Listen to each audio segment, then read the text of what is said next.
The VW Golf 7 key fob battery replacement is a simple DIY task. First, understand the fob's construction. A two-piece plastic shell held together by clips. Locate the small slot on the fob's seam. Use a flathead screwdriver or plastic pry tool gently to avoid scratches. Insert the tool into the slot and carefully pry the case open. Avoid forcing it. Once open, you'll see the battery housed in a spring-loaded compartment.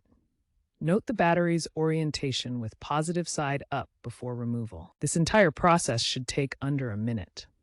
Use a cloth on the screwdriver to prevent scratching of the fob.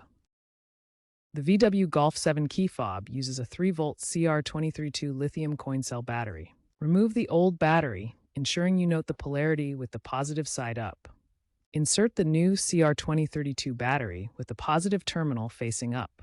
Snap the case back together, ensuring all clips are securely fastened. Test the fob's functionality by locking and unlocking your car. If it doesn't work, check for corrosion on the contacts. Dispose of the old battery properly as hazardous waste. For optimal battery life, use authentic batteries to ensure 10 to 15% longer life. With a new battery, you should expect 1 to 3 years of use, depending on usage frequency.